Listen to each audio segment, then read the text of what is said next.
So I got to start speaking. Well, if you want, well, just to explain.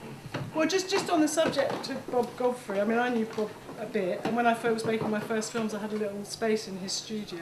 And I think, I don't know who remembers his little book he did, How to Do Animation. He did a series on telly. I mean, it was quite a long time ago. But it really was about just drawing on paper and making it as simple as you possibly could and concentrating on the story. And I think that was quite a big influence on me. And even when I did my Pond Life series, it was felt pen on paper and coloured in, all traditionally. Not when we did the series, but when we did the pilot. When they were at Channel 4 doing the research as to whether it was a good idea to make the series or not, they tested the pilot on various age groups and men and women and stuff. And one of the comments someone made was, "This is crap, it looks like felt pen drawn on paper." Which it was.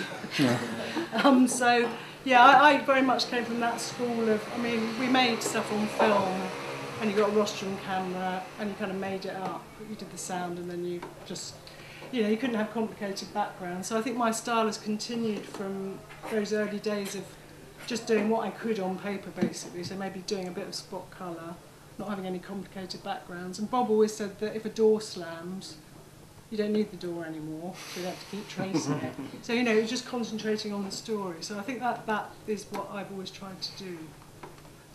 So the first thing I'm going to show is the most recent thing that I've done.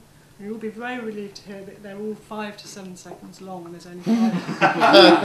Because when I was here last time, not that I wasn't enjoying the work, but if anything had been 7 minutes long or something. So 7 seconds long, I think that's quite good. So do you want to put it on? I'll put it on, yeah.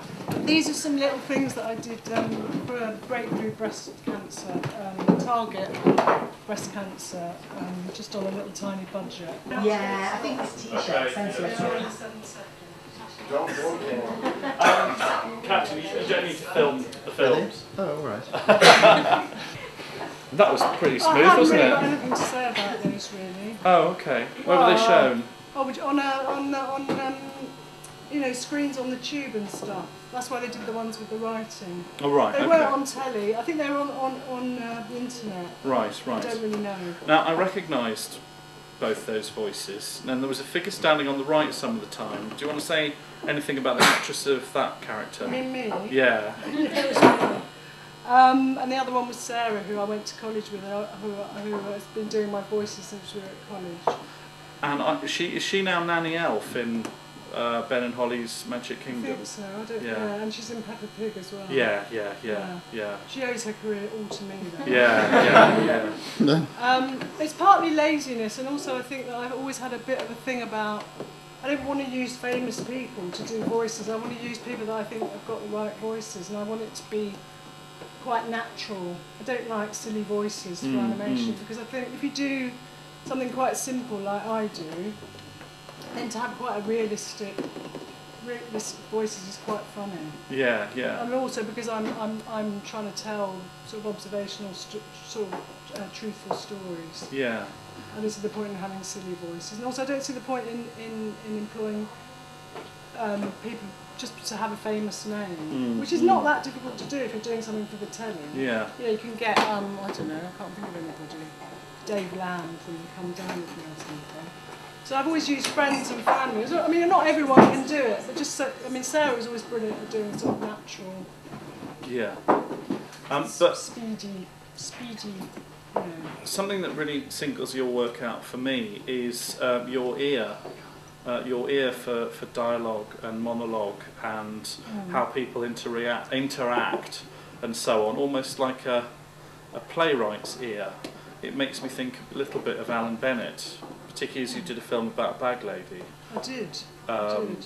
So I suppose I came to it from a sort of background of reading the Beano. I mean, I didn't particularly like animation as a kid. I watched Scooby-Doo and all that sort of stuff, but I wasn't like a mad fan of it. But I was quite a mad fan of the comics, the British comics like the Beano and the Beast, mainly because there were female characters that were quite interesting. There was Minnie the Minx, Beryl the Peril. Who's the other one? There's a blow. It's a blow. Oh, hang on, there's another one. Oh, Pansy Potter, the Strong Man's Daughter. Oh, I don't know. I remember that. But then I suppose when I got to my teens and I sort of was looking for the next, where was Beryl the Peril and Minnie the Mix grown up? Yeah. But they'd gone, and it was suddenly Pink and Jackie and Patches. Have You Got a Fella and Have You Got Greasy Hair, and it was all quite boring and not very funny. So I suppose I sort of, that was my influence really. But the sort of pictures and talking together. Yeah. Yeah. But it's quite a step on from the sort of physical humour of Beryl the Peril. I mean, your work I don't know. There was some subtle wit in Beryl the Peril. Okay. There was actually. The bloke who wrote it was quite funny.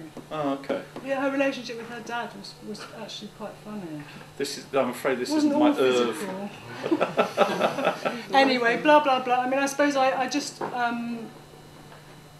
yeah, I think that's where it all came from, really. Yeah, yeah. And do you want to say a little bit about how you actually got started physically animating, not just, where you were coming from humour-wise? Oh, actually, why I did animation? Yeah. Well, I wanted to do live action. I did do quite a lot of live action, but you had to get so organised to do live action, and I always felt slightly sort of like I'd have to say I'd have to have a finished script, and I'd have to ask people to help me, and I'd have to get someone to do the sound. I'd have to book a day. And I just wasn't that kind of person, so in the end it was easier for me to just go off into, I was doing fine art in Newcastle, it was easier for me to just go into my space and sort of do it secretly. Because all you've got to do is get a friend to record the sound with you, break it down, and then go in a corner and draw the pictures, and no one knows what you're doing. So I suppose it was quite a private, slight lack of confidence, I think, as well. I did make live action, but I always found it quite stressful. Right. And I think I like the drawing, and you can create your own little world, I suppose, without having to worry about who's going to be in it and do they look right.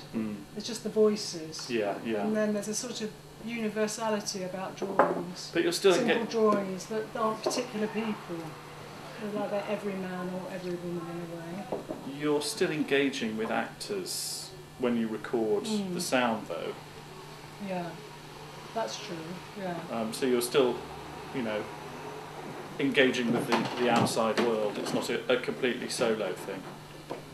No, and it's very important the way people say things. I mean, it's I am quite fussy about the way the lines are spoken. So I think it's very, very, very important to get that right, because obviously if you're trying to be funny as well, that's quite an important element. Because I think this is a skill that you demonstrated very, very early on, if I may say, because a lot of people try to do what you do, and they record work that they feel is observational and pertinent and so on. They just don't get it right. Whereas with your films, it seems to have come, immediately. Thanks. I don't know what to say. Okay. I mean, I have brought a very, very hairy film with me that I made at Newcastle Poly. Do you want to show that next? Well, I will show it just because I did actually get my first job on the back of this film. Technically, it's terrible. It's hairy, it's scratched. You can hear the tape recorder going on and off.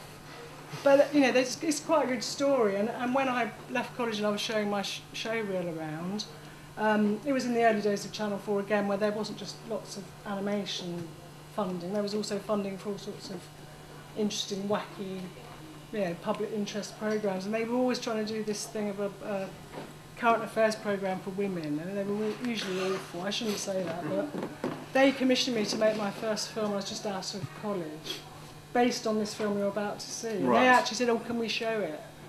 And I said, "Well, not really, no, because if you've seen it, it's all hairy and scratchy." So I said, "Well, I'll make it again for you." And so that's how I got my first job, based on this, which is, anyway, I think we should show it. Okay. I'm just thinking, if we're going to talk and show films, then I might try not putting the lights down, because then that'll probably be easier. How do you feel? Well, the intro is, this is a few minutes long. Oh, okay, we'll put the lights down. What, do you want to talk while the film's on? No, not at all. I'll keep my gob shut as long as I possibly can. I'm just meaning that if we're segueing seamlessly between because speech... of all the going back to the... Yeah, I know, that was slightly embarrassing. Is that just the lights? No, I was really pleased because it's normally me doing that. When I do teaching, I always make a... Well, I'm here to make the guests look good, so, Okay, well, shall we... do you want to pass me the disc? for the... Oh, I thought you... Oh, yeah, sorry. No, I get... Oh, yeah, great stuff. Do you want to say a little bit about this, what the title is? This is when I decided to secretly go off in a corner and make a film, and I had this idea that I wanted to show how a sort of small yet tragic thing, it can be the reason why people end up being homeless. And it sounds quite a worthy idea, and I suppose it was quite a serious idea in a way. And this is the first thing not the first ever animation I made, it's the first thing I made on paper. I'd done sort of model stuff. And I just got an A4 pad with the holes in. I didn't know anything about, what are they called? Peg bars. So I don't know if anyone's ever done this, but the pad is about that big, and as you turn the pages, obviously the holes move. So once I'd done all the drawings and I filmed it, it all sort of moves around like that. So that didn't really work. But I didn't really know what I was doing at all. I literally just made it up. Everyone kept saying, "What are you doing?" And you said, "I don't know." Anyway, this is it. But that's at the beginning of the show reel. Oh, is it not the right place? No. Ah, okay. We had to go through to that place where we were before. Oh, it's gone and right back to the beginning, right? Yeah, Okay, I'll need to skitter through this. Sorry, ladies and gentlemen. And that's scary, isn't it? That's quite hairy. Lovely hair. I don't know how it got so hairy.